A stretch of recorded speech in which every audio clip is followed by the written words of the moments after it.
Hi, I'm Jevan T. Banswan, 26 years old, incoming second year BSBI Financial Advisor at GFI. Taga Malapatan, Sarangani Province. Actually, nalaman ko yung audition kasi nagtitinda ako ng pizza.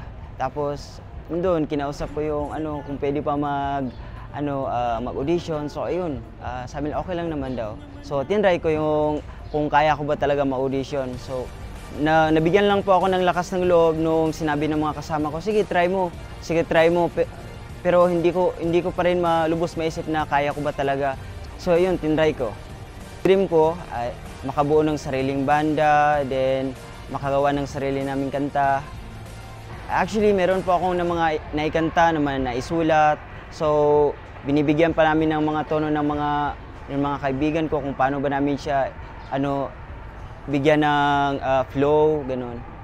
Actually, five song na po yung nasulat namin.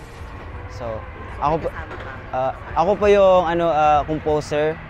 At saka yung kasama ko, siya yung nagigitara. Marunong din naman ako maggitara.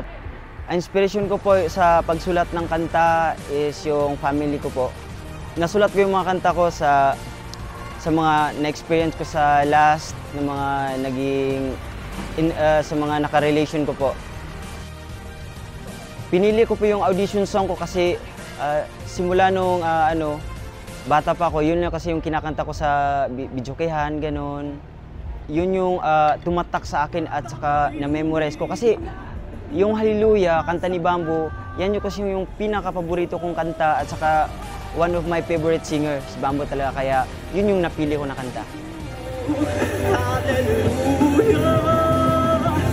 Sinong sama, sinong galing, sumigaw ngayong gabi. Hallelujah, hallelujah, hallelujah. Kung mabibigyan po ako ng opportunity na manalo, gagawin ko po lahat ng aking makakaya at ibibigay ko po yung lahat ng best ko para manalo. Kasi gusto ko may ipakita sa taga Mindanao na kayang-kaya ko talaga.